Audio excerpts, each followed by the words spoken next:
Okay, but I do want to keep talking about avoidant Okay, stuff. Is great. that okay? Welcome everyone. Welcome Welcome, everyone. 19. Today we're talking about attachment styles. Welcome to Anyway More Soon. Attachment edition. Some of Yes, you please might go on. some of you might feel the urge to leave right now. If you're feeling like you want to pause this podcast and go choose something else, you might be avoidant. Um, no, no, it is fascinating to me though. So as someone with, I would say that I also have a disorganized attachment style. I think anxious attachment is my most accessible one, specifically around men. Hmm. So with men, I have a lot of anxious attachment. Hmm. Let's dive in there. I was gonna say, we're jumping right in, folks. and um and not to binary this shit, but like Binary. Do it. with women, I tend to have more of an avoidant. Now,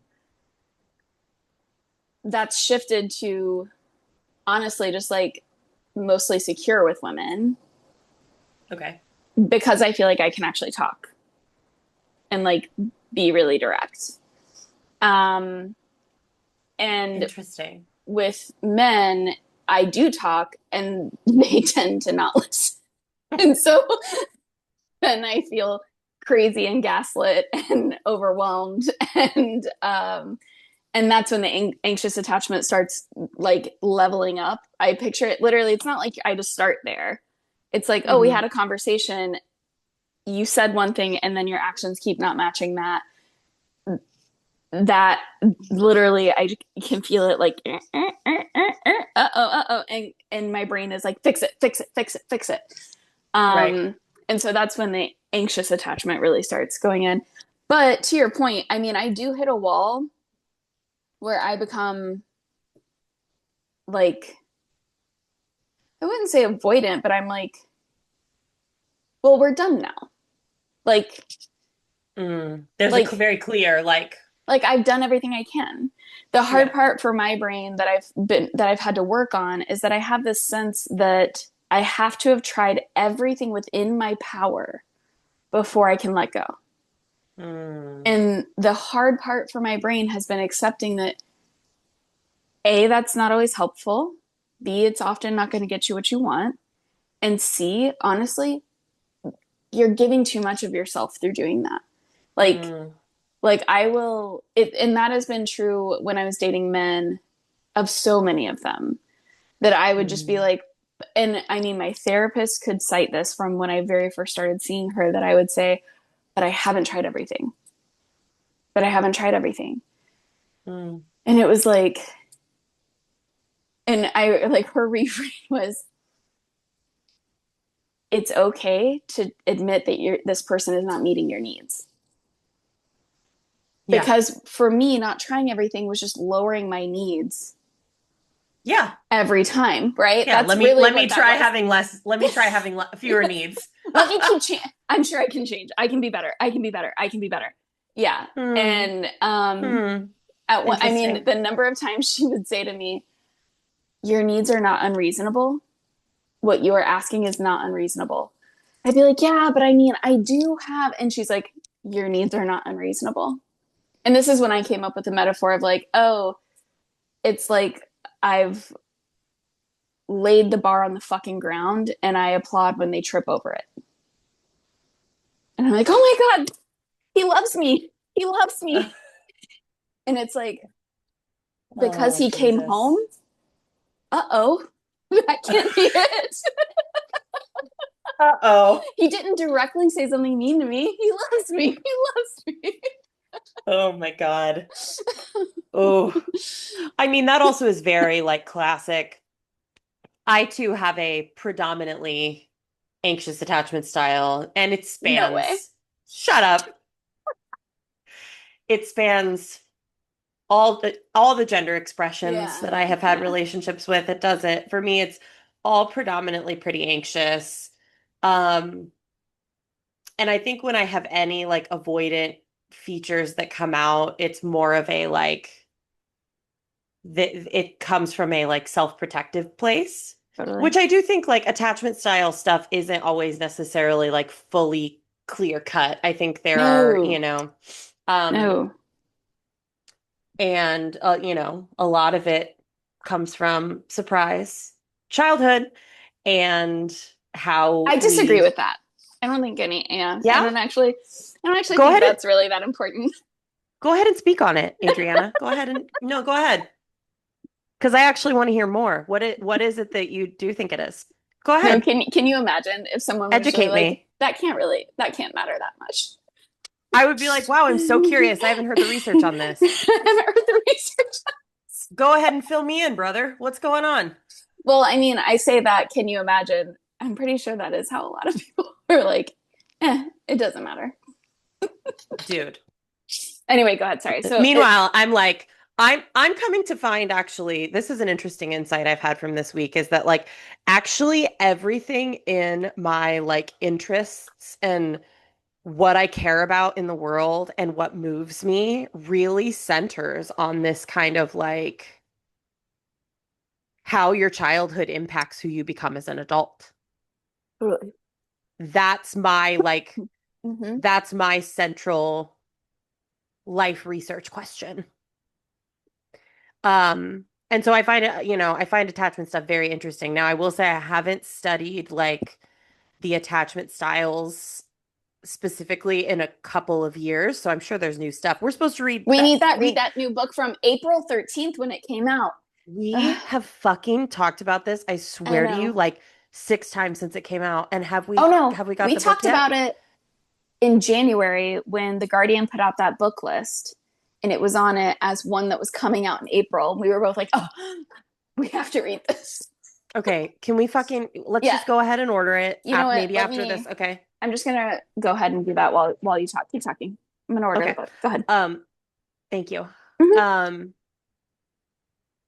yeah, so I don't know. I definitely it's predominantly anxious and it's a lot of what I work with in therapy is how this sort of like comes up for me.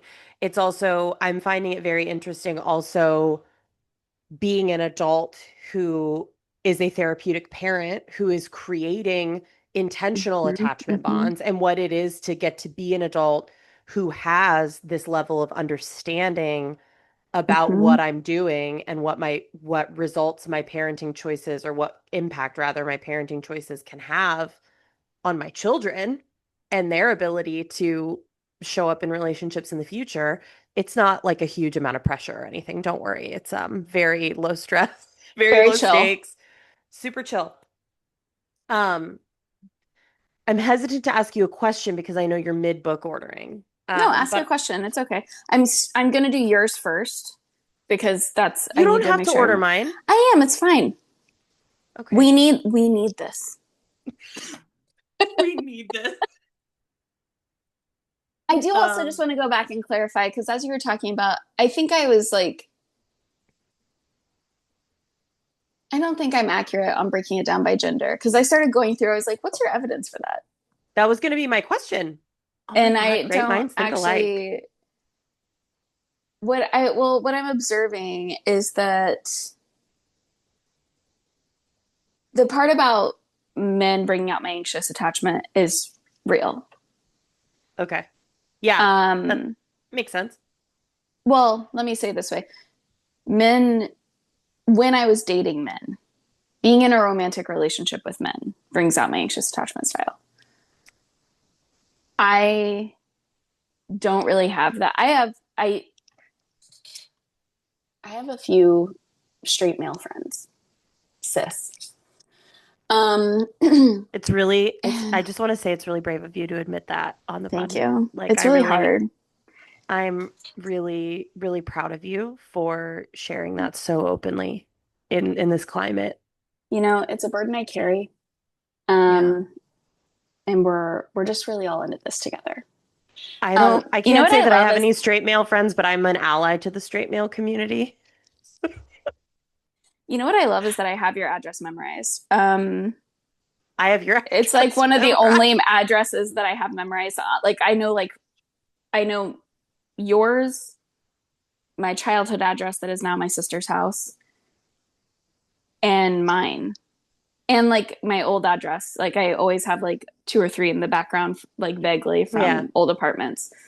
But yes. Yeah. Yours is one of a handful I have memorized as well. So Hmm. I mail you more things than I probably mail to anyone else. So that's part of why. I mailed you something today, actually. Stop, really? I did. Um, sorry. Yeah, but so I was thinking about, um, What data you have for? yeah, and the women I've dated were always, I was always like, frankly, their side thing. So Okay. they were always dating men also Okay. and wanted to date me too. Mm. And I will say that even aside from that, the relationship I had with someone who later came out as non-binary, but at the time was identifying as cis male, um, where I didn't have an activated attachment style was an open relationship. So there is something that this is why I constantly say like I think maybe non-monogamy in some capacity does work for me because I don't get the same level of like anxious attachment trigger. Mm. Um, and so now with the women that I've dated, that there's one in particular that I was like actually really into uh, and was very hurtful. But I didn't go through the same like the anxious thing didn't kick in of like I have to try to fix this. I have to try to fix this. Like when she said that she was ending it, I was very sad and hurt and mad at her, but I didn't. There wasn't like the anxiety of like I need to figure out how to fix this. I have a thought. Say it. What if I was like I'm not interested actually? No thanks. Which I literally unfortunately, can't even joke about the idea of not wanting to hear everything you have to say. I'm curious. I have a hypothesis that Let's hear maybe it. Mm-hmm. it's not so much specifically a gendered thing Mm-hmm. as it is perhaps a communication thing. Like Mm. folks who are higher communication Yes. Yes. are Mm-hmm. activate something more secure in your attachment system, whereas folks with lower levels of communication or who aren't practicing as much openness and honesty. Because even in a like Yes. in a dynamic with, somebody where from the get-go you're in an open relationship, there's a level of high communication that comes Yes, with that is that. the thing. I always knew what was going on. Yeah. Even if it wasn't ideal, I knew what was Yeah. going on. Yeah. Yeah, no, I think that's a really astute observation. And I mean, it's not coincidental that the gender breakdown does exist there because, Yep. and I'm not saying this like, look, I have plenty of friends who have dated femme identifying people who have been horrible communicators. So I want to be clear on that. And Women can be shitty communicators too, we can be okay? anything we put our minds to. I Don't could put us in a box.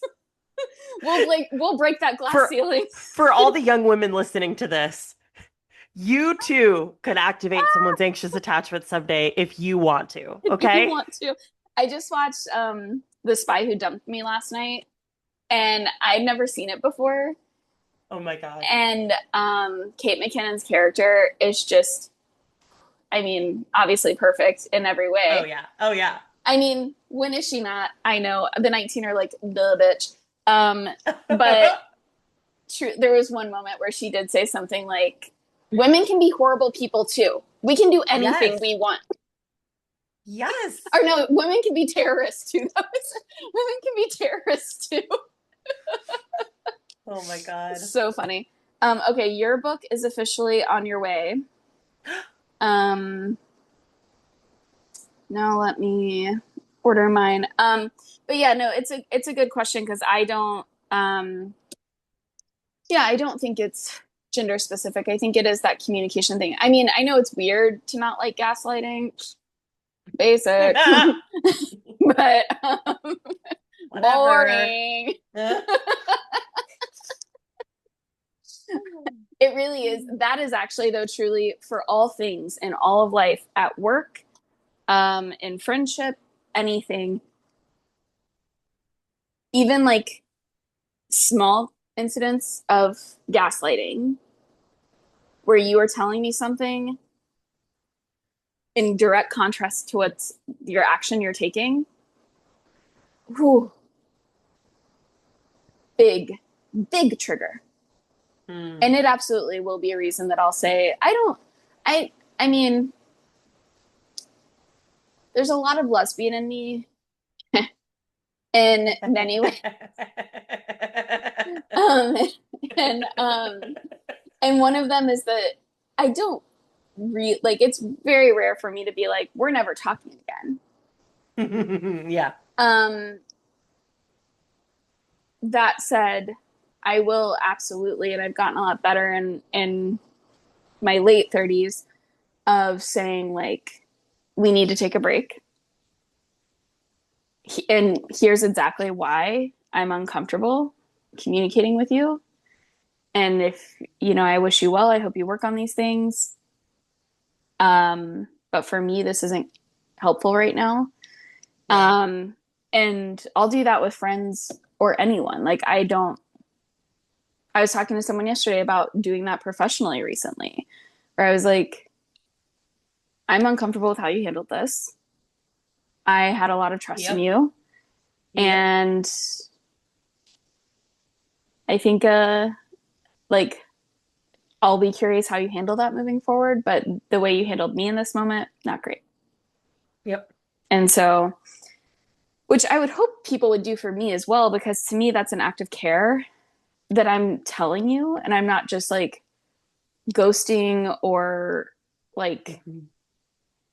um, or honestly blaming you. It's not even that. It's like, I'm telling you what about this is not working for me. And if it Yeah. does work for you, that's your own thing. Right on, man. I'm just not here for it. So do you? Yeah. Well, Yeah. I'm glad you said that because it's a perfect segue. Adrienne, I brought you here with the 19 to tell you that I just am really unhappy with how you've been gaslighting me. And so Oh my God. Tell me more. tell me more. Tell me what I gaslit you on because I would like to practice some restorative justice here. You're like, pull up the receipts, bitch. Let's have a circle about No, no circle. I think I'll just ghost you. That's what I was thinking. I think I just will not log into the next pod thing. Oh my God. Imagine if we tried to one of us tried to ghost the other. Bitch, I'd show up at your house. I'd be at your front door.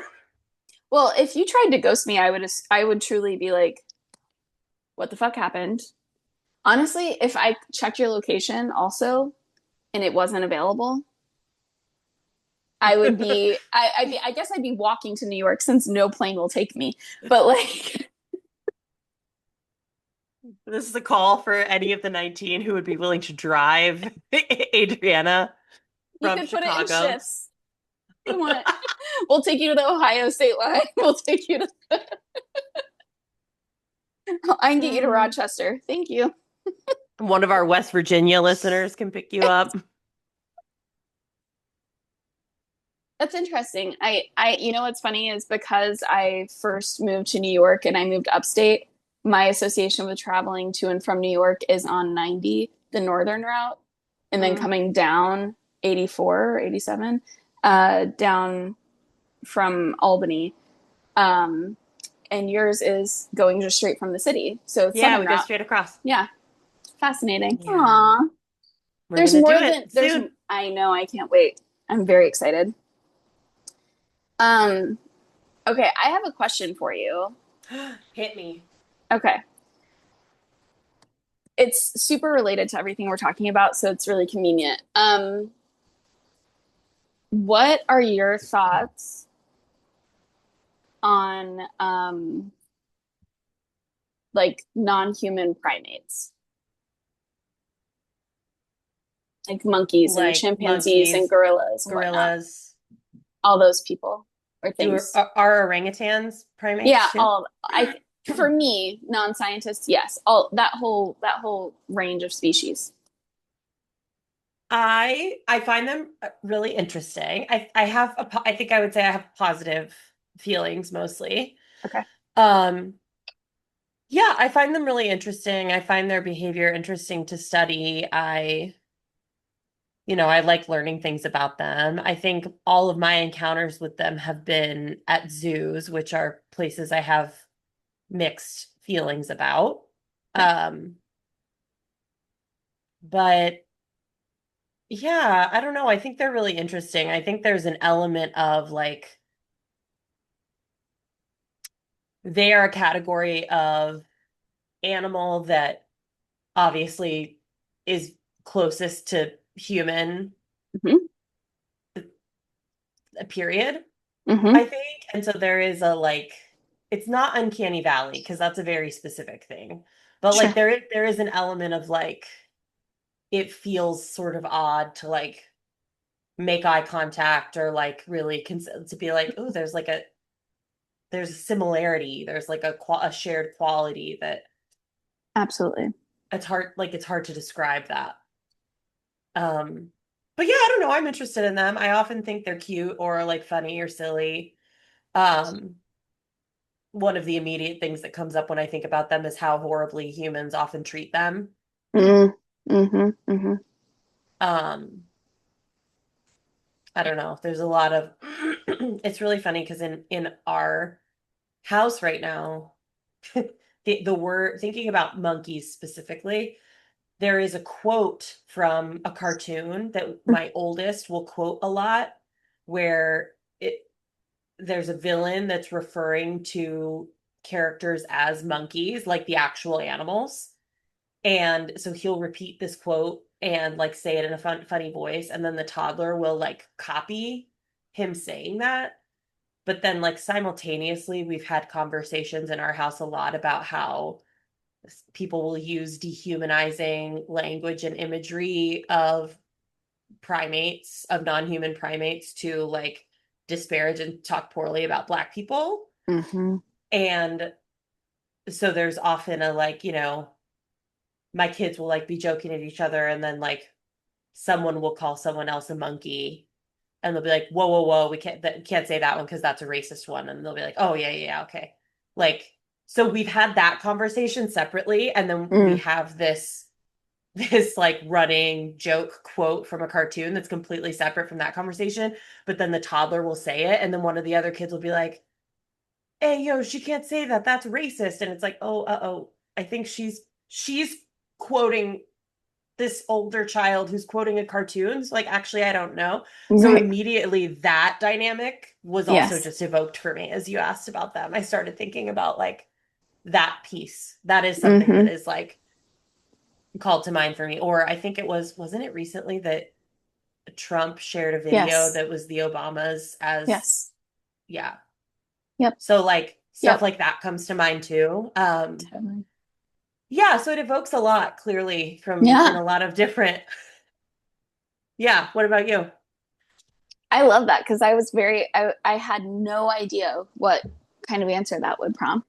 Um, Definitely on the racist side of things, I can't not hear it in that context anymore. Like Mm, yeah. I mean, for the last several years, I'd say like I'm like, not loving it. Um, yeah, I'm very uncomfortable with human interactions with primates. Mm. Even if they're Yeah. not even if they're not mean, like I don't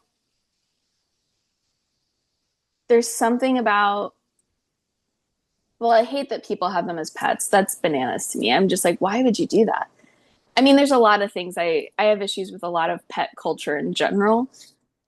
Um but certainly they shouldn't be pets. And I also just am like I don't know. There's something, yeah, uncanny valley or something that I'm like, it is strange to see and like know what functionality they have intellectually for Yeah. communication. Um, that we are allegedly superior. I struggle with the whole thing. It stresses me out and I don't like it. And I don't like I hate when I see them show up in TV or movies. Um because I'm like, this isn't like having a dog on set, you know? And it's just not the same. There's a different thing happening here and I don't like it. The whole concept stresses me out a lot. Um And yeah, I don't know. And anyway, yeah, that day that I was driving around for whatever, I think someone mentioned that show about um the uh I don't know what kind it was, but anyway, the primate that like killed a bunch of people on set or something. It was some movie. And I don't know if it was based on true events or not, but um and I was just like, that feels like the people's fault. Like, I don't know. I'm like, Yeah, oh, that's like, absolutely. why'd you bring them there? Like, why did you like, and I think this about animals in general sometimes, like, why do we put them in these weird positions? It's so strange. And then we get so upset when they actually act like an animal. Um, but Is that a anyhow, Jordan Peele movie that you're referencing? I don't, he might have been a producer, but I don't believe so. I could be wrong. I never actually saw it. I just saw the previews and I was like, I can't watch this. I'm going to be very upset about this whole situation. I can tell. Well, so it was in did you see Nope? Oh, yes. It was because it was in that. There's the storyline with the Is that it? Is that what I'm thinking of? I think it might be what you're thinking of. It's the chimpanzee who goes on set and kills everybody. Okay, yeah, that is it then. Amazing. Yeah. I guess I did watch it. I remember that because fun fact, this is fucked. So that is the first movie that Laura and I saw in 4DX. Have you seen a movie in 4DX? No, I have no idea what that means. I'm so interested to see what your reaction is going to be to what I'm about to say.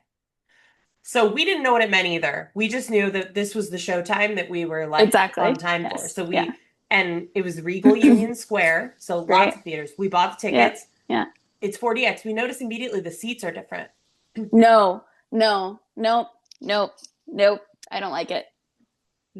So it's the kind of thing where Nope, like if there's like impact, the seats vibrate.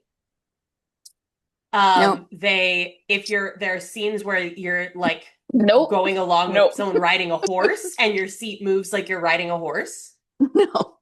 There are scenes with lots of wind and air blow at you. And any scene where there's water, Shut it up. sprays and splashes water. Shut up. Shut I'm up. not even fucking kidding. Humans This are is so real. stupid. We are so stupid.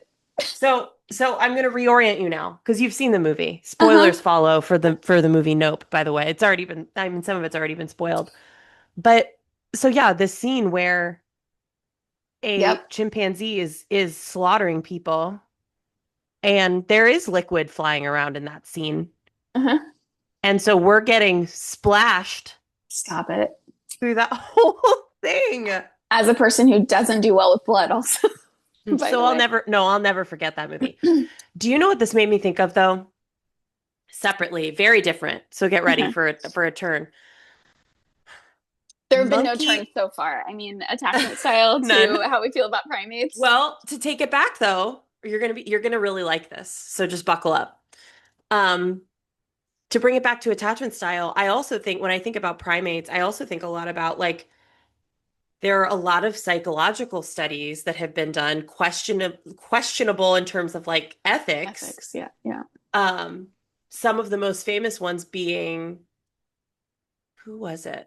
It was rhesus monkeys, and they took infant rhesus monkeys and placed them with two fake mothers in quotations because they were not real. One of them was made of wire Oh, yes, I do know this. but had Yes. but had Hmm. a bottle, That's right.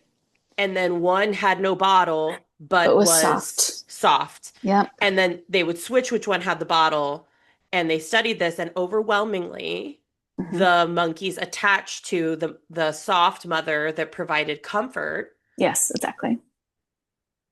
The same person, Harry Harlow, Okay. this was the 1950s. He also um would just take infant monkeys and leave them in isolation for a year to see like what that did, and they would come out like obviously deeply disturbed and like not socialized, not well. Yeah. And fun fact, this was something that spurred a lot of like animal welfare and Yeah. Well, animal testing um conversations, because obviously that's yeah. awful. But Yeah. there's so many studies that are done, especially like stuff that's around like human psychology, that Totally. uses primates, Totally. because it's the idea of like, well, it's close enough to humans that we can draw similar Right. conclusions, but not close enough that we have to like treat them like, that we're worried about doing damage. Right. They can still live in a cage. Yep. Although we do that to people now Yikes. too, so whatever. I Yeah, we guess sure do. That I guess Overton that's window really just shifting, isn't it? yeah, isn't that fun? Isn't that fun? I wouldn't call it Um, fun. I don't know, but you're not having a great time? mm-mm. Hmm, No, I'm not. interesting. You are, though, I can tell. Yeah, I'm doing great. Doing awesome, thriving. Thriving, one might say. Um, I had heard of that study. That is, and I did find it very fascinating.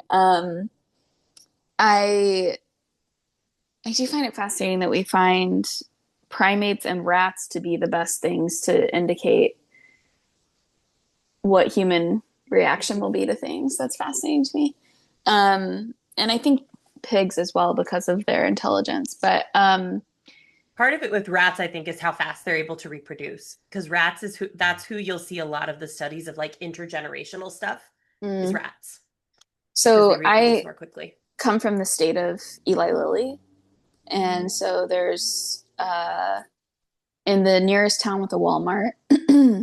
um, there's a lab that's a pretty big employer for the region. And a lot of those jobs are literally just cleaning up dead rats and mice and whoever's been tested on. Mm-hmm. And I'm Yikes. like, yeah, exactly. Because like I'm very like into the Jane Goodall version of Sure. this research. The I like observational research Yeah, in that studying them sense. without like harming them or Yeah. disrupting them in their habitat.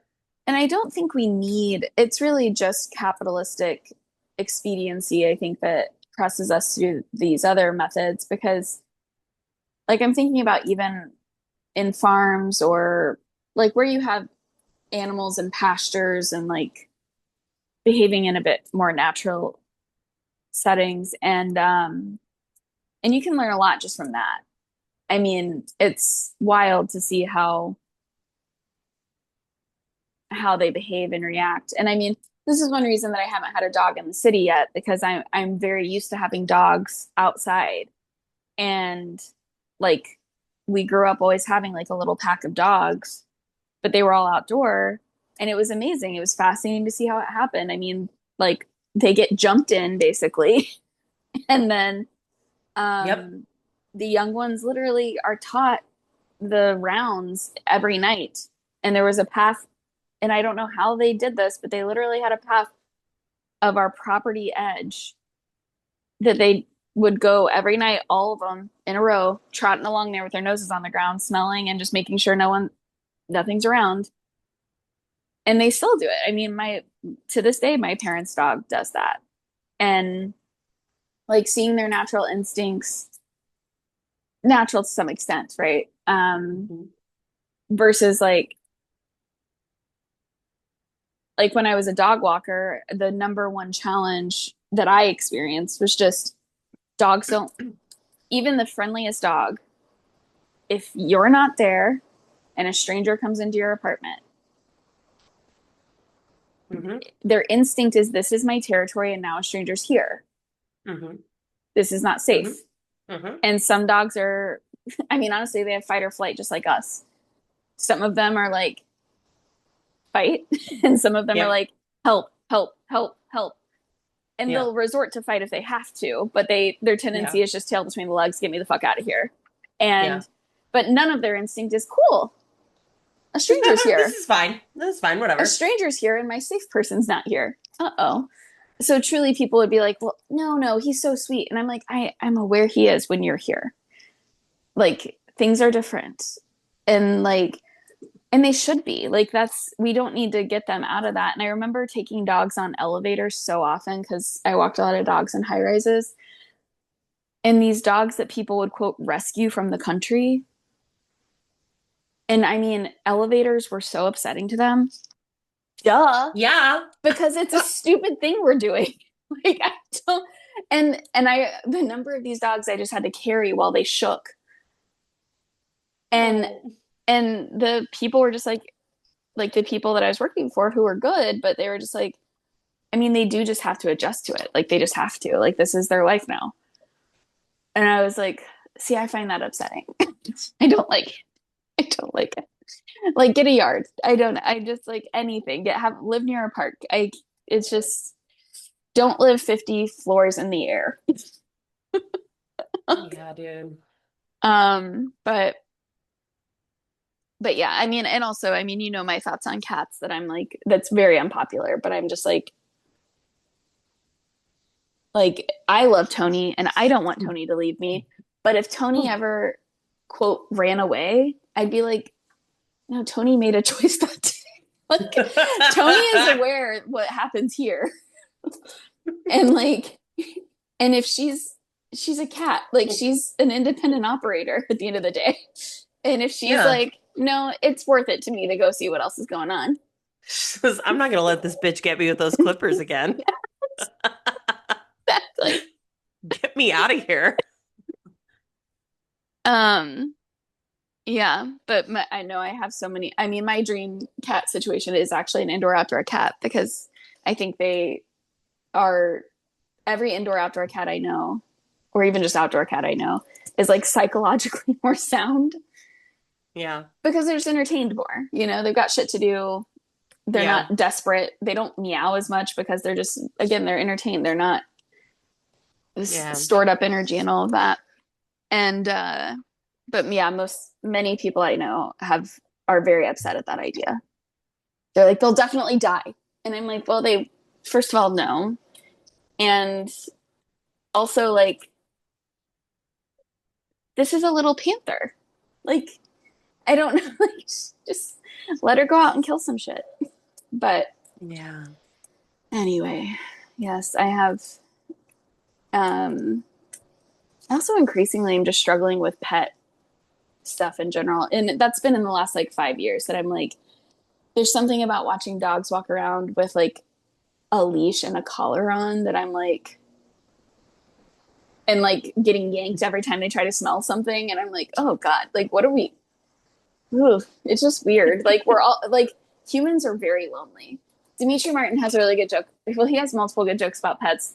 One of them is having a dog in the city is a lot like saying my need for companionship outweighs my distaste for picking up shit. And um, and I'm like, yeah. Um, and then on cats, um, he's like, I saw a flyer for a lost cat, and he's like, that's not a lost cat, that's a free cat. Like that cat is like on the lam now. Just like, please don't find me. And I'm like, I tend to agree. I'm like, yeah, they like cats aren't they're independent operators. Like they might like us sometimes, but at all times their pleasure is number one. That's Absolutely. why they're my heroes. Listen, Perfectly evolved animals. God bless. elegant creatures. Elegant creatures. I'm still thinking about my cat that I saw the other day. who hasn't been there the last 2 days, by the way. Okay, for the 19th. I was walking the other day and there was construction on my usual walk from my last kid drop off to my coffee to home. And so I had to cross the street and was walking on a different side of the street than usual. And who do I see but a sweet little adolescent black cat Oh, a sitting, beautiful, oh, beautiful cat. so beautiful. Sitting outside of like an auto body shop. Ugh. And I stopped, like I went to take a picture and the cat did not like run away. And I got down lower to take a photo and the cat approached me and then snuggled me and wanted me to pet it. And then I kept walking and the cat followed me for a block. And I really thought to myself, I was like, if this cat keeps following me, I might have a new cat. Like Laura's gonna be so pissed. I was like, I'm in trouble. Like I can't, I'm I in know, trouble. but like come on. But then she stopped and sat in front of another car and watched me go. And then she hasn't been there the last couple of days. But like there were food dishes out and stuff. Like she was being fed by somebody. So I'm sure she just is an outdoor kitty. Yeah, But I was hoping maybe to run into her again. But now I think maybe she was just there for a fleeting moment. Or maybe she wasn't even real. Maybe just a figment of my dude, imagination. we're gonna put those pictures in if you don't mind, so the Yeah, 19 yeah. can see this. This is a model cat. I was truly Yes. just like, there are occasionally cats that I like. All cats are adorable and pretty to me, and sometimes like funny looking in a cute way. This was like, there are model animals, and I was like, this is a fucking model. This cat. Yeah. She's the platonic ideal of a black cat. Thank that. God bless you. So I perfectly got you. stated. I got you. Um, Yeah, Monica. really glorious, really glorious. Yeah, Um, she's probably an indoor outdoor that, like, um, Ed's cat that he had for like 17 years was indoor outdoor, and um the whole time, like all 17 years. And there were definitely like moments where he'd be gone for a couple days that were like, huh, where's he gone? What's going on? Was yeah, was that the last time we saw him? yeah. And then but then he did always come back. But he I mean, they started writing articles about this, that like Ermin the cat, he had like basically another home. that, that there were people like feeding him and every, because I mean, again, we all panic and like, and are like, oh, this cat's, I mean, first of all, I hate the term homeless for animals, but this has become vernacular. And I have written so many letters to these animal rights people and being like, stop. Like, I can't fuck. I will spend the What do time you to do that. Absolutely. what do you say more about what you would want them to be referred to as instead? They're just animals outside. Like, you, human home is a human concept. Hmm. Animals are just animals doing their thing.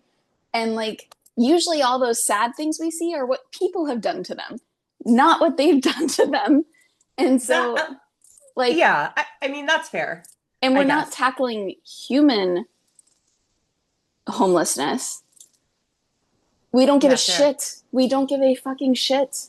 We accept that, but God forbid we see it. This dog doesn't have a home. And I'm like, you stepped over three humans to get to that dog. But it's their fault for sure that they're without a home. It's like, I can't. I simply can't. So, yeah, this is also an Hmm. American thing. Other countries just have cats running around. It's actually one of the things tourists love about European cities is that cats are everywhere. And Hmm. like, it's not a deal. But if we can sell it, we can. And Well, sure. God, I find it irritating. Um, Anywho, feral cat programs, but once again, it's just such an American concept that we had to like turn it into a thing. Like, we can get funding and organize around feral cat shit. And I'm like, if that's the way we have to do it, fine, fine. It is funny that no other I swear developed to nation God, is doing this. if you activate the feral cat people against our podcast, if we start getting hate comments from like the Brooklyn feral cat organizations, I'm gonna forward them to you and you can And I respond will as you wish. say, maybe much like the people who love to say how bad smoking is for me, maybe focus on racism first. Fucking prioritize. I love a Wait, feral cat, and I've actually done this. I literally, there was a cat that had kittens in my backyard when I lived in Little Village, and me and my landlord, like, got the kittens, and we rehomed a couple of them, and the ones we couldn't, we got um, spayed and took them to Paws, which is a local pet organization here in Chicago. And then I finally got the mom to like let me touch her. And so we were able to take her and get her spayed as well. And we gave her a little hut out back and all that good stuff. And she had a great time. So I'm not anti this. I'm just like, what I'm getting they're from this not, actually that cat mostly more isn't than homeless. anything is that you hate animals. I do hate animals, And famously. Look at Tony as Tony sits here. It's just like with her yeah, 20 toys around her. it's a hugely anti-animal podcast, famously. Famously. I mean, I will say, like, it was definitely a, um, like, shock to when I first, moved to uh, a city and stuff. And smaller cities are a little less like this, you know, I think because maybe there's less traffic. And so maybe it's safer. But like all of Ed's friends had indoor outdoor cats on their block. They all ran around together. And Yeah. and it is true. It's like if I live on busy streets, like when I was in Brooklyn, there's no way I'm letting Simone out on Atlantic Avenue. That's crazy. Yeah. Like that's Yeah. and she doesn't know the area, like all of that. But like um so maybe it's like a smaller city thing too. I don't really know. But yeah, I that phrasing drives me absolutely crazy. I'm like, it's fine to say adopt animals. Yay, I love it. We haven't fixed human stuff yet. I can't. This episode is brought to you by our sponsors, ASPCA SPC. and PETA. Oh God. Whew, that one. That's a whole different rant. We love them and are completely ideologically aligned with both. They put up new fucking um billboards along Damon. And I Well, was like, that's of again, all the imagine a messages I we billboard. need to be getting out right now, I think It that's does number feel the one. most critical of all the things we're facing. That does feel like the most. You know what? I take it all back. I take it all back. I'm a monster. I'm a Yes. monster who has Yes. smoked cigarettes Yeah. and sent Yes. animals certainly to their death Say it. by letting them outside. And I Yes. should practice restorative justice Yes. and apologize to the poor homeless pet community. Yeah, that's right. I do think if they would just find their bootstraps, You just got to pull on them a little get a bit. I job. swear to you. Why don't these cats get a job? I think that if they ended up homeless, it was their fault. You Obviously, know, it definitely was. you You definitely. deserve this.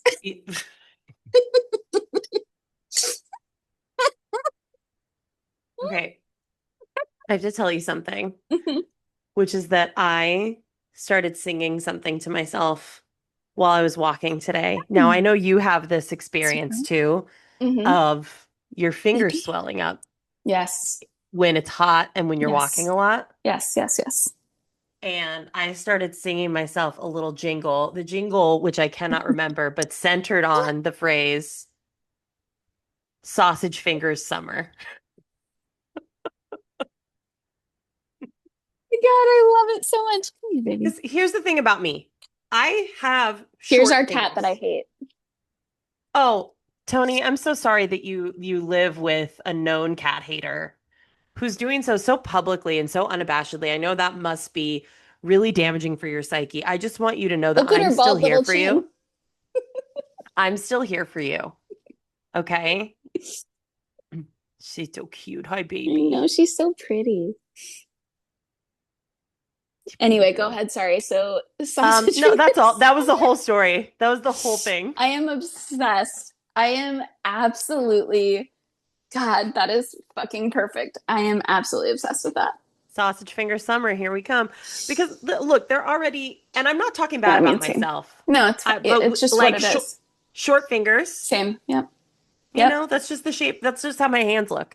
Yeah. But man, when they really get swollen, Dude. Well, I actually switched my rings finally because I was so tired of dealing with it. Of like, because yeah, I know myself, and it's like the first thing I check is like, how loose are my rings right now? And that's how I assess whether I'm inflamed or not. And it was starting to become a like annoying, excuse me, loop in my head. yeah. So I just switched them to this finger, which is a little nerve wracking because they're definitely loose enough on there that they could fall off Wait, if which I'm finger did not you put them inflamed. on? The ring finger. Oh, got you. Okay. Yeah. I think isn't left hand the married hand? I love that you don't know that. I really I truly love don't that know. you genuinely, and I believe you, that you genuinely don't know that. Yes, Okay. That's what I thought. the left ring finger is the wedding hand. Gotcha. So I yes, that because I was like I mean In case you guys wanted a better view. ultimately don't care, but I definitely had a moment of like these are actual wedding bands. Do I really want to put them on my like wedding finger? Um Mm.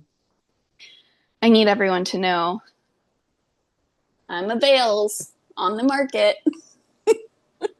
You don't want to show them that you're married to Jesus? Well, that's a different bond and ring. That's a different ring. Yeah, that's a different ring. That's what your nipple rings are for. The Nuva ring.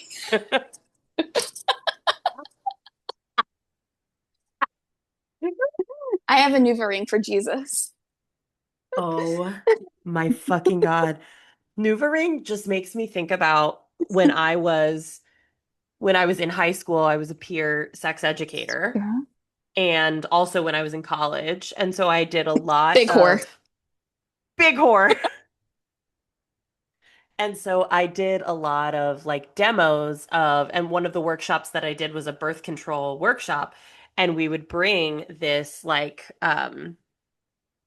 it's like a meant to be a replica of like the vaginal opening and like the vagina and like the cervix and like Yeah, where yeah. things go.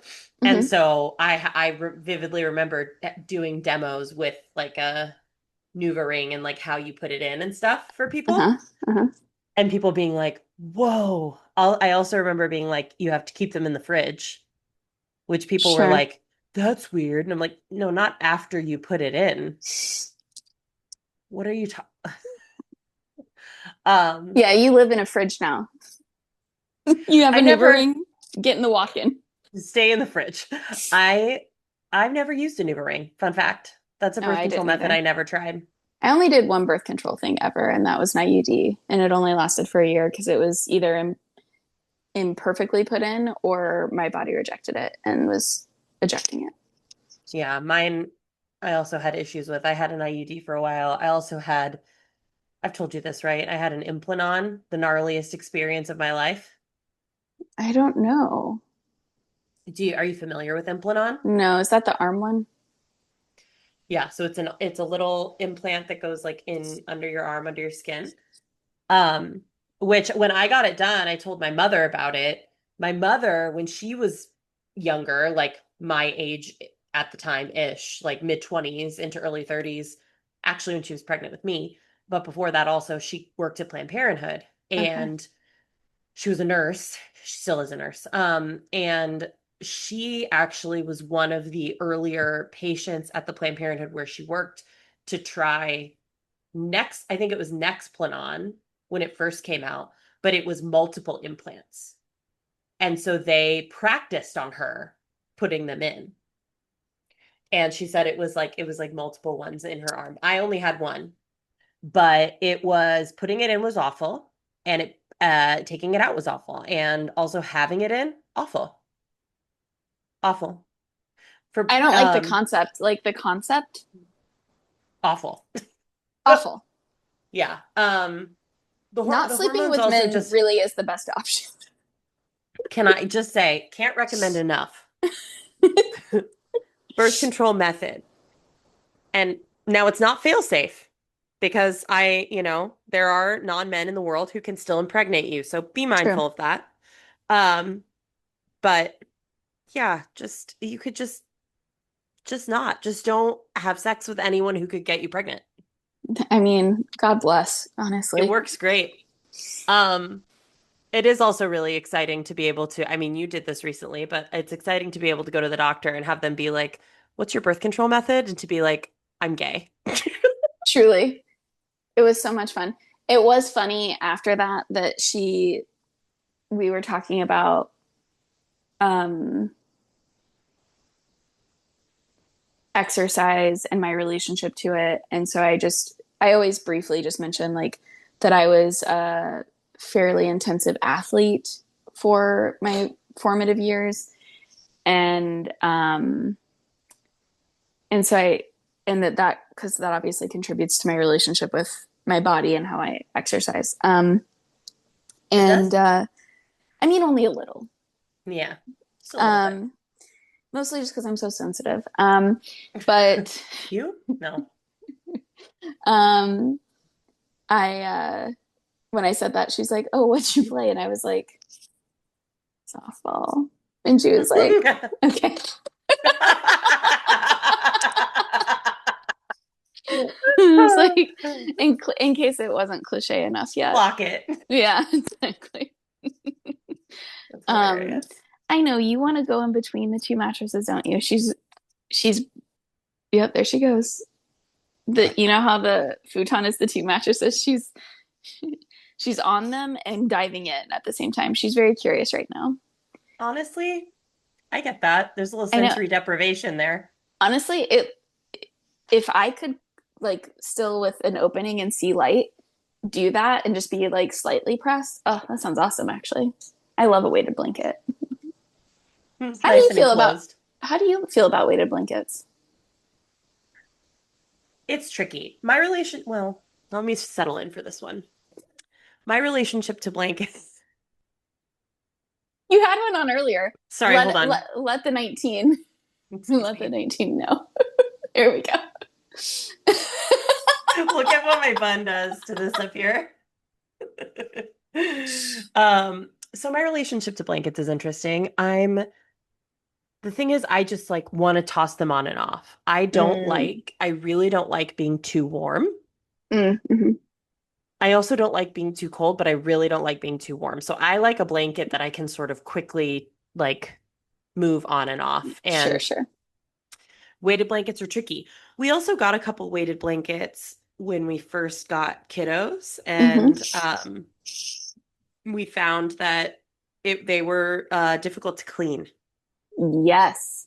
So that sucked, and that was a quick like no. We have to wash so many things so frequently in this house that if it's not easily washable, it shouldn't come into our house. So for this season in my life, weighted blankets are kind of a no-go. Um, we do have a thing that I really like that one of my kiddos has. It was a gift from my mother, is a weighted stuffy. Oh.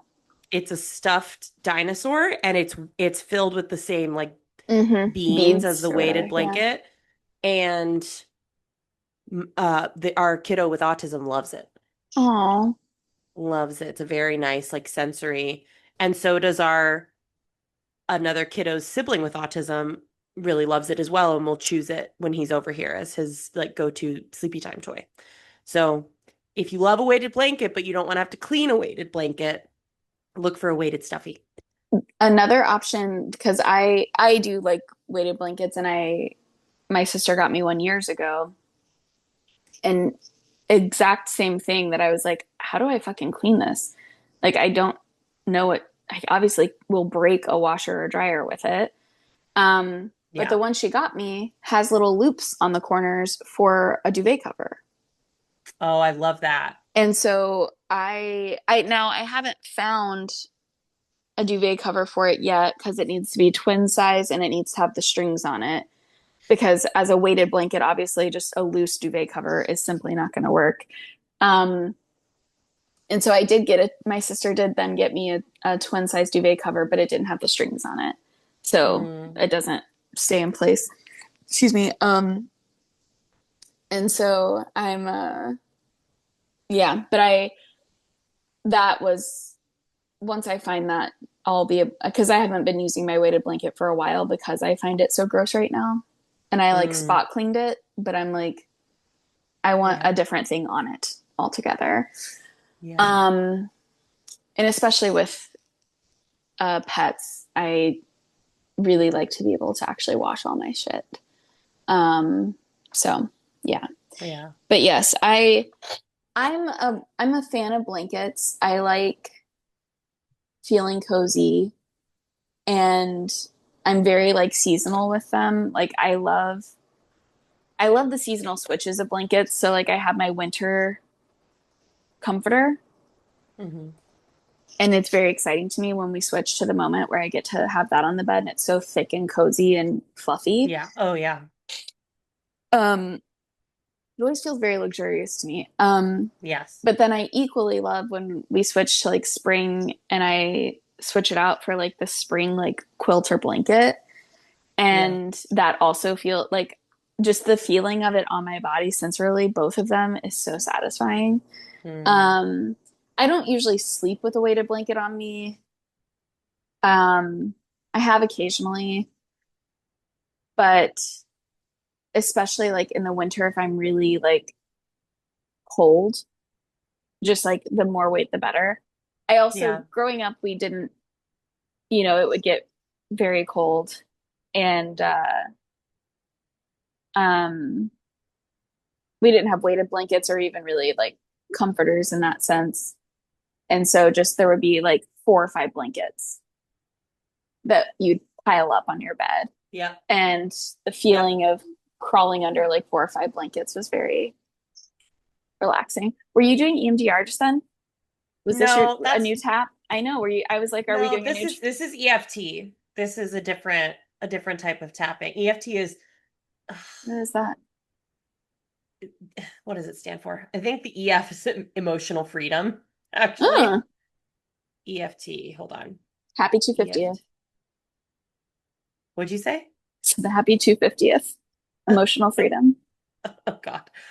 Emotional freedom technique, also known as tapping. It's a Hmm. mind-body practice that combines cognitive therapy with somatic stimulation. So it's tapping acupressure points, Oh, I basically. see. Interesting. Um, yeah, but Hmm. I have started doing this because, fun fact, my therapist during our sessions, often when I'm talking about something that is really activating, she will do this. Fascinating. Huh. Do you Yeah. find it helpful for you? I do because I find it helpful to have it reflected back that the stuff that I'm talking about is indeed as activating as it feels in my body. Yeah. Yeah. Um, and it's helpful modeling for me too. Mm-hmm. Um, Mm-hmm. Mm-hmm. yeah, because my brain just says, just soldier through. Mm-hmm. What good does it do to be upset? Mm-hmm. Just push on through. I mean, that's what I always say. Yeah, that's what I'm telling my kids. You think that's right? Does that sound good? Do you think that's right? Oh my God, I thought of you because the Guardian put out or no, not the Guardian, lies. Open Guys, why would or Pilsen Community Books over here, the bookstore that moved closer to me. yes, love. We Um, love them. Shout out. yes, definitely go to Pilsen Community Books, folks. They're wonderful. Let me see.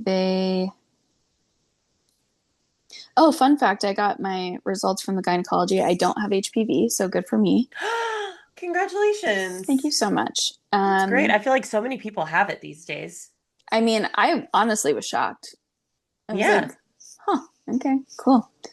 I mean, there's like 100 versions of it, but all the versions that it showed like results for like 6 of them, and they were all negative. Well, yeah, the ones they want to track for because they're Because concerning. Yeah. cancer, yeah. Yeah. Let's see, hang on. They let's see. Ba, ba, ba, ba, ba, ba, ba, ba. They, in their newsletter, they said this month, as half of the worker owners at Pilsen Community Books are preparing to become new parents, so many of our conversations have revolved around what we anticipate to be the joys and difficulties of raising children. How can we help bring up compassionate, creative, and resilient humans in a society set up to funnel them into the cruel, extractive labor regime? How do we imagine and work toward a better world for our children and, more importantly, for everyone? How can we all show up for all the children and their caretakers in our lives? This month's subscription picks investigate those questions not only from the perspective of future and current parents, but anyone who thinks the future is worth fighting for. And then they provide a list of books: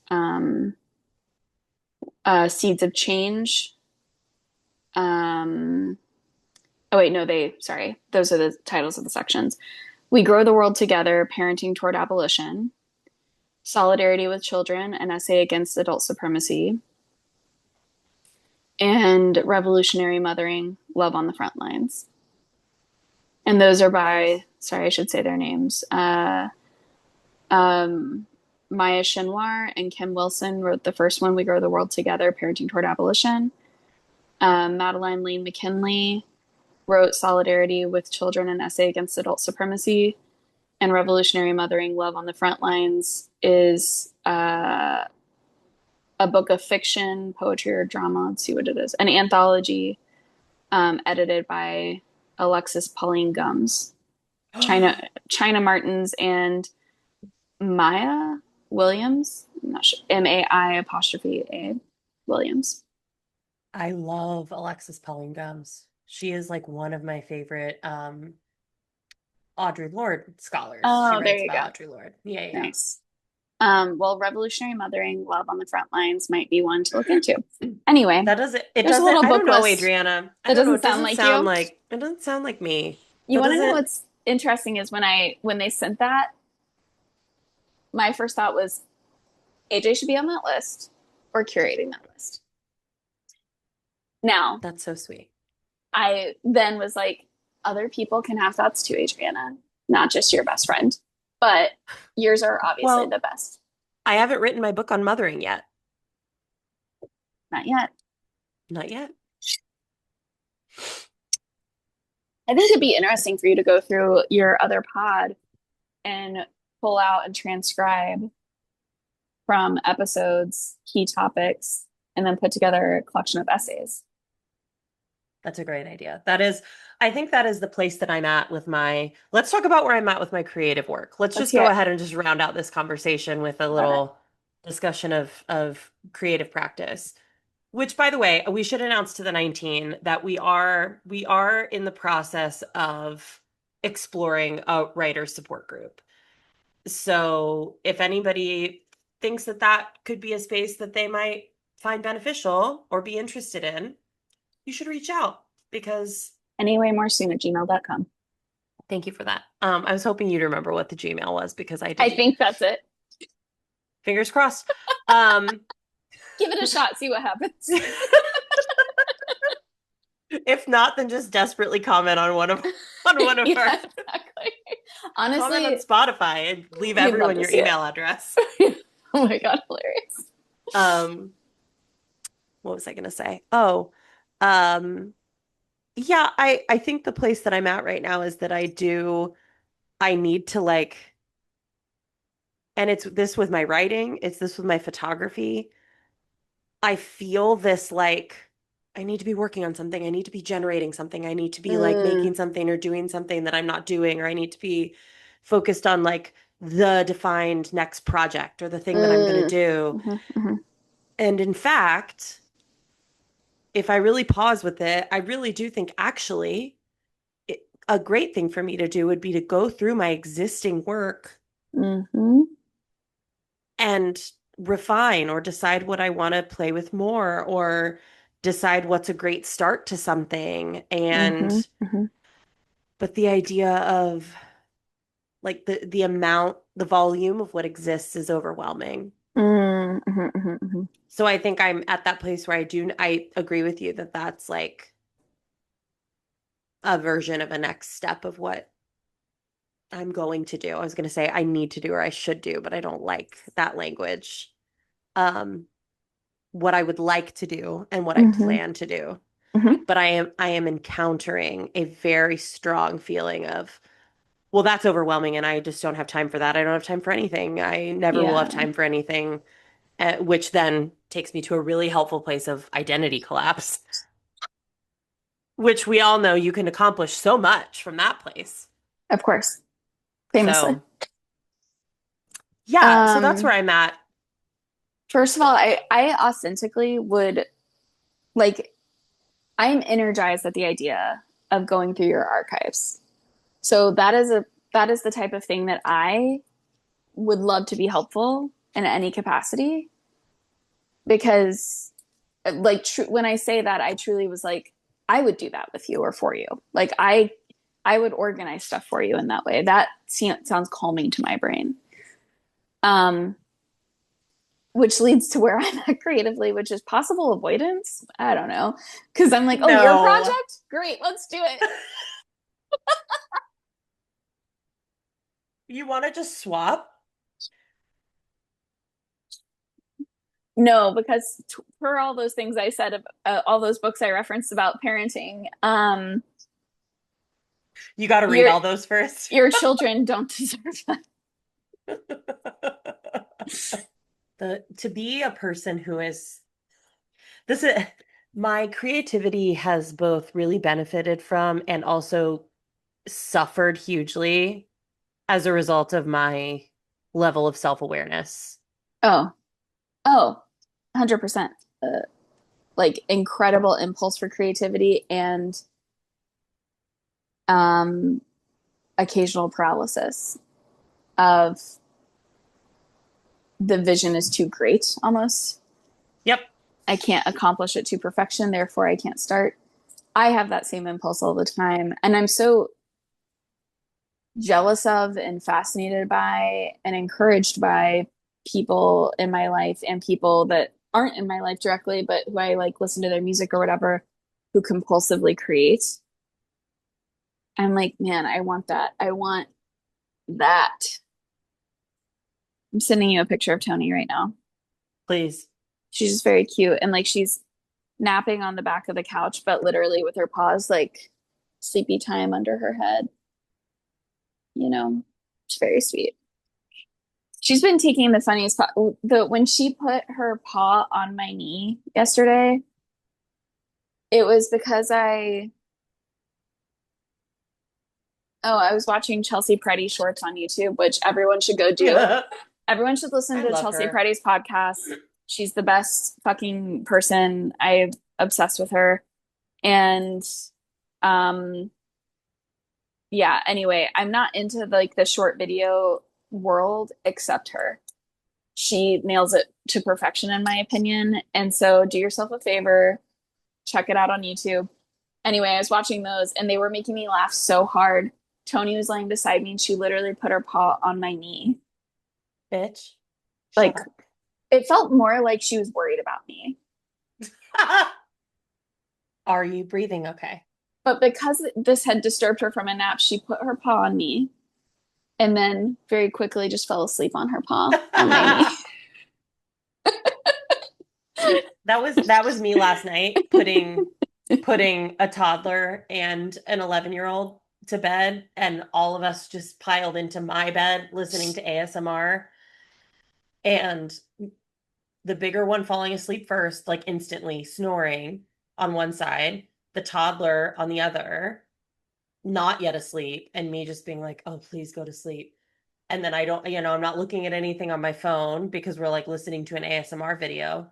And then I suddenly wake up, oh, where am I? It's 45 minutes later. Thankfully, they're both right there asleep.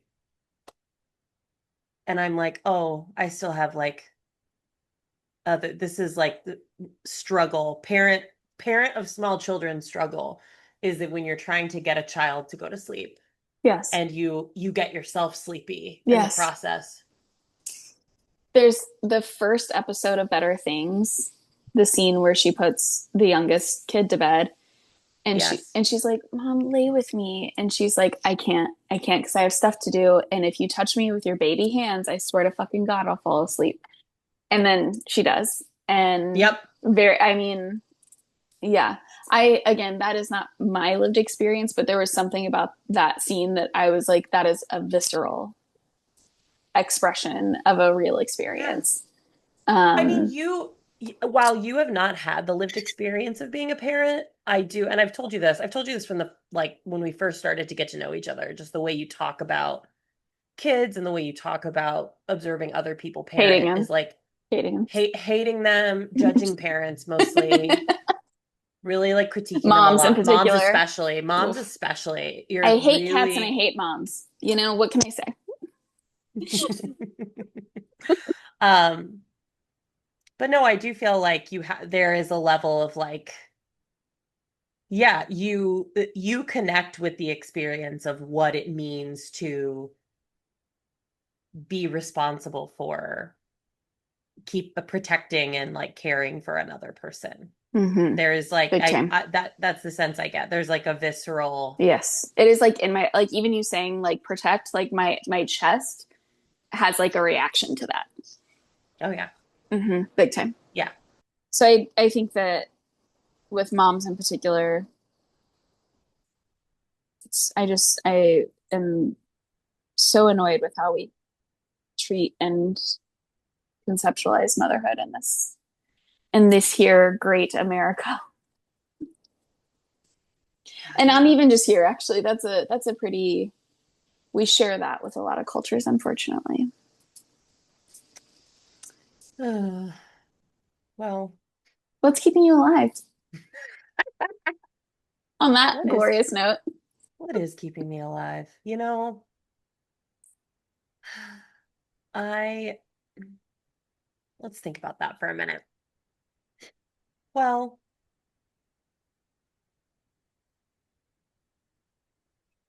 what if I just was like, I got nothing? Good poetry. I've had like a nice, interesting week of like, I've read some new to me poems this week that have really resonated with me. I'm thinking about, I saw somebody posted something on Instagram about like creating how to create a personal curriculum for something.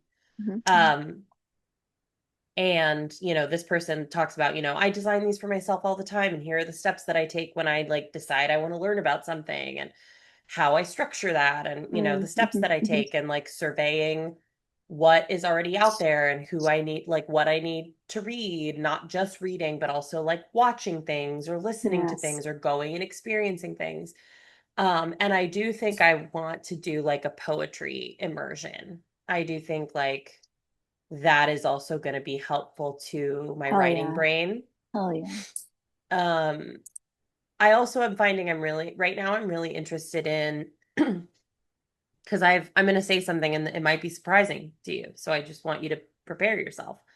But I've actually never taken a poetry course. Mm, mhm. Like I've taken classes where like I briefly was a creative, no, Right. comparative literature major for like Yeah. 2 minutes before I Very was like, different than creative. no. Yeah. Very. Yeah. Very different. Um, but so like we took some classes that like incorporated poetry, Sure. Of but I've course. never taken, I don't like, there is an element of like how poetry is meant to be read, like Mm, read out loud, mm, or that I've never like studied it mhm, intentionally. mhm, mhm. So that is a specific area where like Yeah. I'm I find myself interested in that, which you are somebody who actually got me thinking about this initially, because a long time ago you asked me like, how do you read poetry? And I was Yeah. like, Yeah. what an interesting question. I literally have never thought about it before. Yeah. Um, but Yeah. I read it in my head. Yeah. Yeah.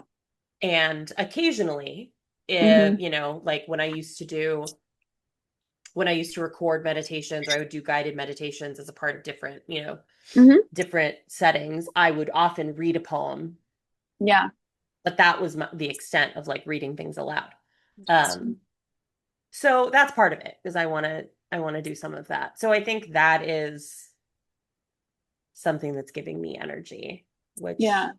I guess it could be said that that's helping to keep me alive.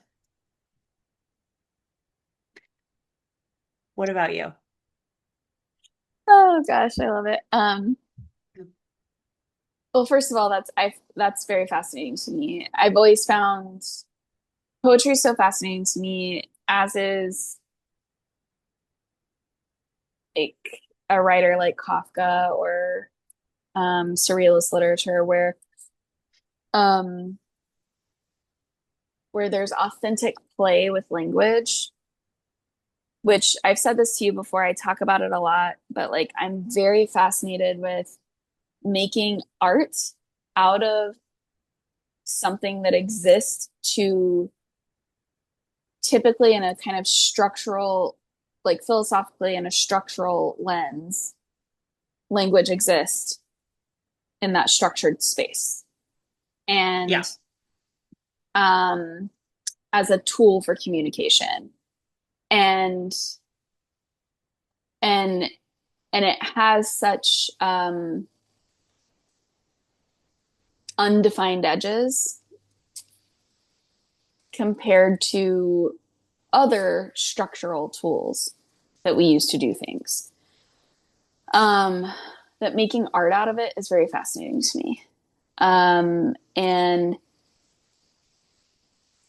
a real and challenging. Like I think there's something uniquely challenging about written arts.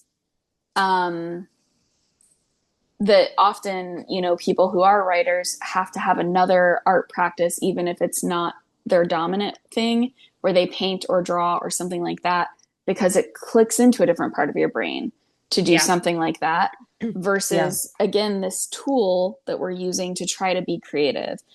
Um, and I mean, writing is just hard in general, even if you're not necessarily being creative with it. Like all writing is pretty difficult. Um, but anyhow, I'm not finding it difficult at all. I don't know what you're talking about. Sounds like it it. poured out of me. I love those movies or TV shows that are like, it finally, like the writer's block is gone and it just poured out of me. And I'm like, okay, good for I you. always I always think about, fuck, you're not gonna know this reference because you didn't, I don't think you watched. I'm remembering us talking about Girls and that you didn't Oh, watch yes. most of Yeah. Girls. Right, right, But there's spoiler alert for Girls. Okay. Um, but there's an episode where Jenny Slate right. plays a college classmate of Hannah's, the main character, Mm-hmm. and she releases a book and is having a very successful book release. And Hannah Mm-hmm. is like doing a lot of comparison and very jealous and whatever, Mm-hmm. and goes to the book launch event and talks to her. And Jenny Slate's character is like, like talking about, I don't know how I did it. And the way she says it, she goes, I just kind of water birthed my truth. Gross. Oh my God. Oh my God. Oh my God. That is the most like 2011 Brooklyn shit I can think of. Yes. I It's love like it. I water birthed my truth. I love it. It's awful. That is, so Um, that's not the experience that I'm currently having with my truth. But it's that's not okay. feeling like a water birth to you. No, I mean, it's feeling like a water birth in that, like, it's feeling a It's little gross and like painful. excruciating, and It's I gross, painful, and vulnerable. And you know there's going to be yeah, a mess to clean up at the end, and that this is going to be with you forever now. Oh fuck! that part. All that fun part of it. Oh, casual. So Um, yeah, there's that. you feel like you're going to shit yourself Oh, I may have actually already shit in front of myself. Who people. I'm knows? going to shit myself in front of everyone right now. Thank you so much. I'm Awesome. so glad that my closest people are here. Oh my God, we can do the writing support group and we can be writing doulas for their water births. Listen to me. I do need you to know, and I feel like I need to say this, that the co-author of my first book Yes. is does market herself as a book doula. Oh, really? She does, yeah. That's amazing. No, I mean, I'm not even joking because I actually like that term has shifted away from just being like, Just being birth yes, and being so many other things. Yeah, that's how, yeah. I mean, It's basically I do just we need help doing stuff in life. I do think at first, my reaction to that at first was sort of like a little eye Sure. rolly, like, okay, girl. But I mean, this is actually interesting. She reached out to me um on Instagram to be Hmm. like, hey, I see that you talk a lot about this topic. I'm interested in writing a book on this topic, but I've been thinking it would be fun to do like a co-author thing. Yeah. And I am a writing coach. I'm a book doula. Um, so I can use our same framework and we can write it together. Like, what do you think about that? And I was like, yeah, I mean, sure, why not? Sure. I, I guess I can write a book. I really hadn't like thought that I ever wanted. Like, no, that's not true. I think I'd wanted to write a book before that, but I had never actually thought like I'm going to do the steps to make this possible. Sure. Sure. Um, So literally a and doula was helpful. it was, oh, totally. I mean, she did, it was a very helpful process. She really Hmm. helped me kind of like I will use kind of her framework Yeah. again, I think next time I'm like shaping a book. But I when just, if I ever get to that point after, if I don't waste away drowning in the archives of all of my shit. Anyway, go on. you're not going to.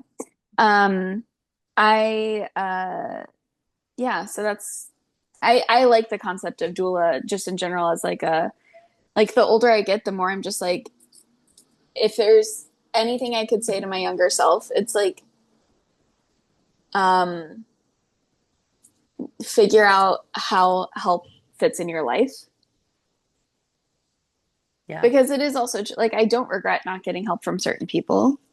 That is also Yep. true. So when people are like, accept help, I'm like, with discernment, like, like it's not either or, but it is absolutely true that we need help. And so I like people that are like thinking about how they can be helpful in different parts of our lives. Anyway, what's keeping me alive?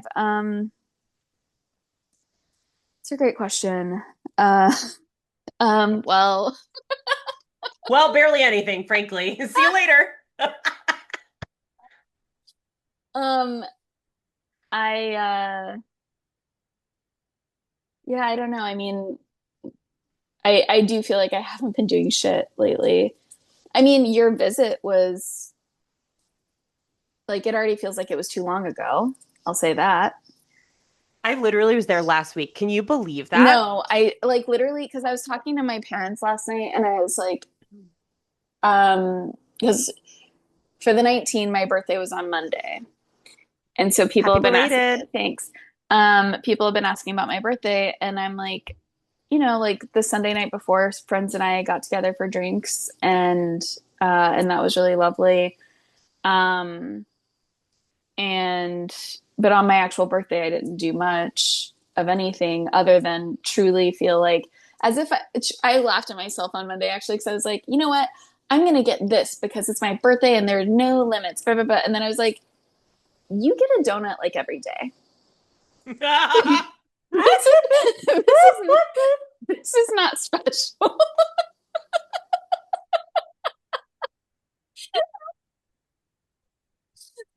Sometimes it's fun to think of it as like a little treat, even if you get a little treat every day. I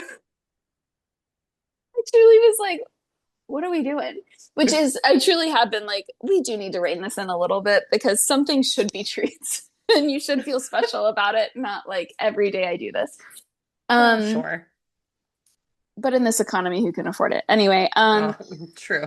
but that's all to say people have been asking, and I'm like, well, I mean, AJ was here for my birthday, and then I'm like, oh my God, that was just last week. It truly already feels like forever ago, and I'm not happy about that. I don't like it at all. I don't Um, either. but it really was just like wonderful and magical as always. I mean, we literally walked around and looked at art, and then walked around and looked at birds and turtles and butterflies and plants, and then got a tattoo. Yup. How's it doing, by the way? Great, it's pretty much almost done healed. Check it out, everybody. Okay, I gotta stop talking. You say something so they can see it Oh, because you were sorry. silent. There's the tattoo. We may have to insert a photo. Is it not? I don't. I can't. I close my little thing, so I have no idea what you're seeing. Are people That's just seeing my shoulder, me just going like this? a, a Hey little bit. guys, this is the tattoo you can't see. That was a really cute shot of you though, going. Okay, good.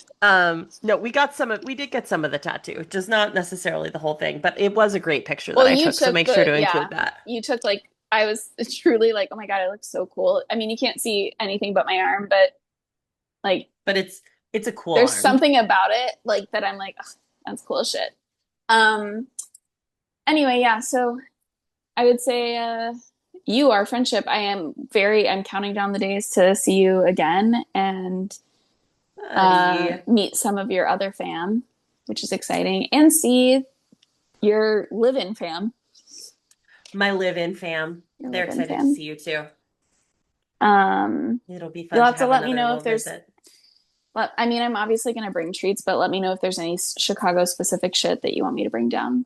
So, Ooh, good. Okay, good thought. I'll have to talk yeah, to the kiddos about that.